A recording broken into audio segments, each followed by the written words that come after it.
কিভাবে মৃত্যু হলো নিউটাউনে আইনজীবী রজতদের? ময়নাতদন্তের পরেও মৃত্যু নিয়ে ধোঁয়াশা। সূত্রের খবর, ময়নাতদন্তকারী চিকিৎসকদের মতে এটি স্বাভাবিক মৃত্যুর ঘটনা নয়।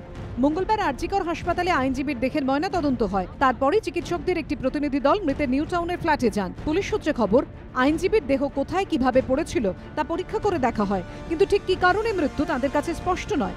মঙ্গলবার মৃত আইনজীবীর বাড়িতে গিয়ে তার স্ত্রী সহ পরিবারের সদস্যদের জিজ্ঞাসাবাদ করে পুলিশ। 3 দিনের বেশি সময় কেটে গেছে, এখনও কিন্তু ধোঁয়াশা রয়েছে। তদন্তকারী অফিসাররা কিন্তু মৃত্যু কী কারণে সেটা কিন্তু জানতে পারছেন না। দুজন মহিলা পুলিশ কর্মীরা এসেও কিন্তু প্রায় 2 ঘন্টা স্ত্রীকে জিজ্ঞাসাবাদ করেছেন। পুলিশের তরফে জানানো হচ্ছে যে ময়নাতদন্তর ওপিনিয়ন পাওয়ার আগে তারা কিন্তু খুনের মামলা রুজু করে বা কোনোভাবে নিশ্চিত হতে পারছেন না যে আইনজীবীর মৃত্যু কিভাবে হয়েছিল। আমাকে জিজ্ঞেস করলে আপনি কি দেখেছেন, আমি আগে যেগুলো বলেছিলাম দুটো ইনভেস্টিগেশনে সেটাই আমি বলেছি। ঘটনায় খুনের অভিযোগ দায়ের করেছেন আইনজীবীর বাবা।